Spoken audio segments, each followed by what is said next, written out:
Right guys, so what I'm going to do is work out the spindle spacings, but the way I do it is horizontally because it's easier for me and my thick brain, right? So I'm going to show you how I do it, right? So I'm going to go for 2 per step, that's in between the nail posts. So I'm going to go 2, 4, 6 spindles. So my spindles are 32mm, so 32mm times 6 spindles equals 32mm times 6 gives you 192. Keep that measurement in your head. And what I'll do is I'll measure from post to post, and that's 870. So I'll do 870 minus the 6 spindles, which was 192. And that gives us 678. And with that measurement of 678, you need to divide it by one more than how many spindles you've got. So I've got 6 spindles, you need to divide that by 7 spaces. Gives me 96mm. Divided by 7 equals 90. Well, that's 96.8, so we'll round up to 97. And that's your horizontal spacing. So what I'll do then is, I'll cut a horizontal spacing at 97mm, and I'll start it there, get my first one plumb, and then I'll work my way that way. If that makes sense.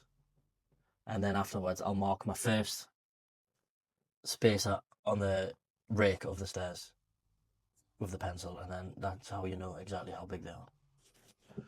But I'll show you, so if my explanation doesn't make sense, you might pick it up from me actually doing it. Right. Now that I've worked my spindles out, I've used the trig jig angle finder to find out the angle of the pitch on the stairs. What I'm going to do is, I'm going to cut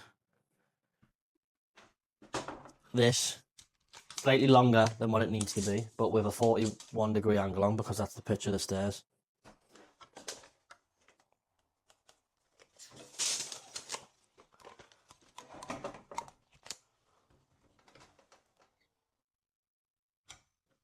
(41 degrees).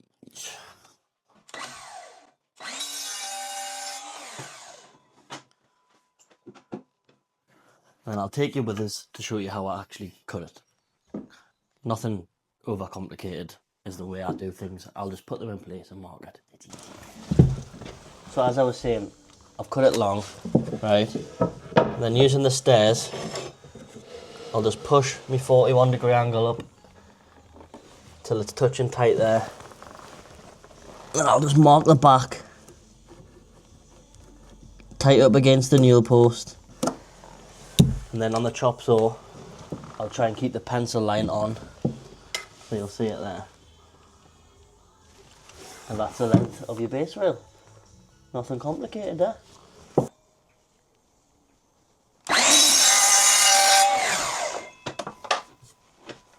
Let's try this sucker in place then.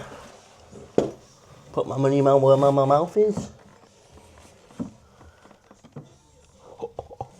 Woo! Holy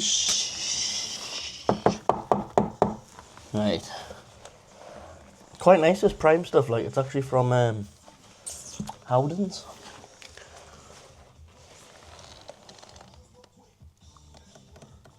And make sure it's fit centre of the post. Grab yourself a countersink drill bit.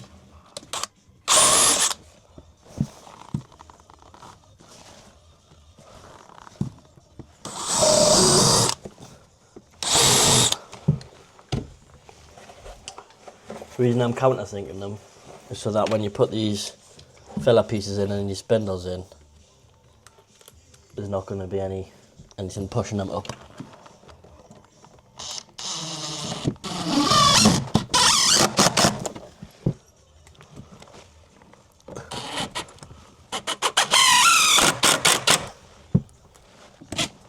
Whoop.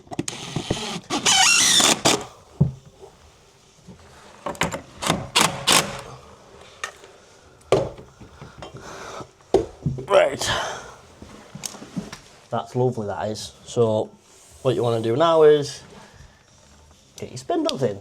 Right, so I've just cut the first one, and then where the saw meets the end cut, just mark on the fence and push it to the fence, and then you can repeat cut it then.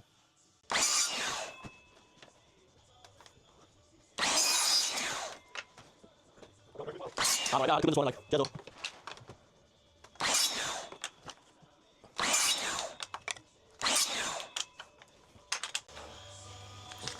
Luckily on this staircase, the handrail doesn't actually have any spaces, so I don't have to cut that many.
One.